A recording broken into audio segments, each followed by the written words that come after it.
c'est Hermitcraft TV, on se retrouve pour une nouvelle vidéo sur ma chaîne. Donc dans cette vidéo, je suis chez Terra Reptile. Salut. Voilà, donc je vais vous présenter un peu tout ce qu'il y a chez lui, même si vous pouvez le voir dans sa chaîne, voilà. Donc on va passer tout de suite au Terra du Gecko Léopard, voilà. Et je vais faire une petite coupure le temps qu'on y aille. Donc on va y aller. Donc voilà, donc là on est devant le Terra de son Gecko Léopard, voilà. Donc on va faire une petite coupure, il va vous le montrer plus en détail. Voilà, allez, à tout de suite. Donc voilà, donc Terra Reptile va vous présenter le Terra de son Gecko, donc je laisse parler. Donc voilà. Donc mon Gecko Léopard est dans un terrain 90-45-45 de chez Exoterra. Donc voilà, donc son substrat c'est du copeaux de hêtre, du copeau. Donc voilà, donc au point froid il y a deux cachettes, une boîte humide et une cachette normale. Au point chaud nous avons une cachette normale et un crâne. Donc le tapis chauffant il s'arrête à là, il fait tout ça. Donc voilà.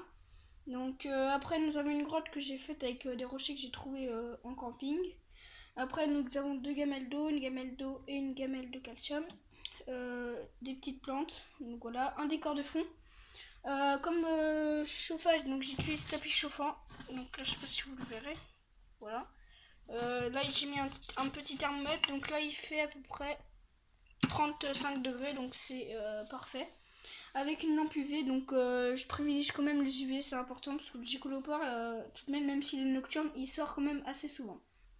Ouais, donc après c'est relié et ça va ici. Donc voilà, donc je pense qu'on va se retrouver devant le terrarium du Varan. Allez, à tout de suite. Donc voilà, donc là on est devant le terrain de son Varan. Donc vous pouvez peut-être apercevoir, il est sur une écorce de lèche, voilà. Donc comme d'habitude, je vais le laisser parler et présenter son terrarium. Donc, le Varan est dans un terrarium 1m50 x 60 x 60, donc en bois en OSB. Donc voilà, donc cette fois-ci c'est avec des portes coulissantes. Donc voilà.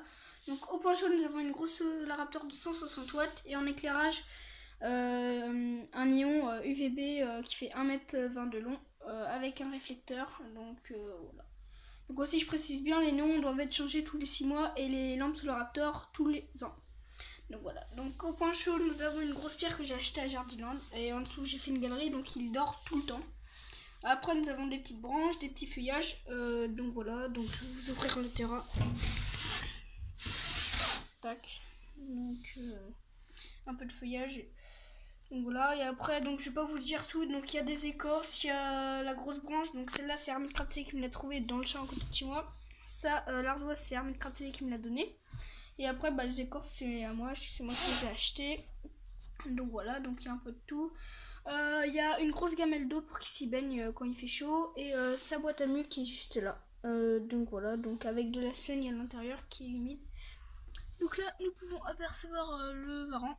Donc voilà, donc c'est un Varanus acanthurus. Il va manger la caméra. On va voir s'il veut taper. En fait, il ressent la chaleur de la caméra, comme les serpents. En fait, c'est une langue bifide comme les serpents, comme vous pouvez voir. Je sais pas si on pourra l'apercevoir. Si en même temps s'il rentre. Bon, voilà. Donc, voilà, il y a pas mal de feuillage. Tac, pareil, le substrat, c'est du copeau partout. Donc, pour tous mes reptiles, je mettrai du copeau, à part pour les tropicales.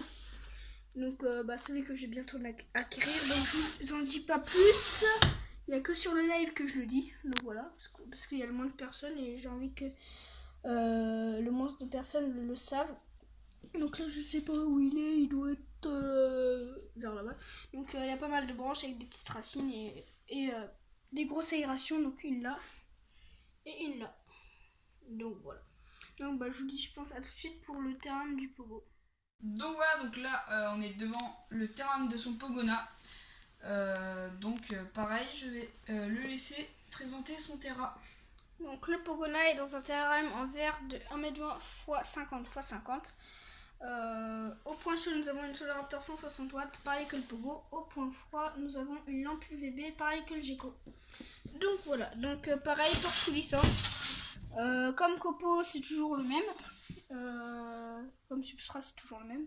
des petits feuillages, donc une ardoise que j'ai trouvée dans mon champ. Donc excusez-moi s'il y a des bandes noires, en fait les bandes noires qui arrivent, en fait c'est les UVB qui font ça, là. Voilà, nous avons le Bogona Viticep, tac. Avec, donc nous avons un peu d'écorce, un peu de branches. Donc toutes les branches, je les ai trouvées en nature, donc désinfectées, sauf celle-ci. Et la grande là-bas, donc c'est des Mopani que j'ai acheté à la ferme tropicale le premier jour où j'ai acheté mon Pogoda. Donc là aussi pareil, une grosse gamelle d'eau. Donc là c'est sa gamelle de nourriture, donc il en a foutu partout. Mais il en a mangé quand même pas mal.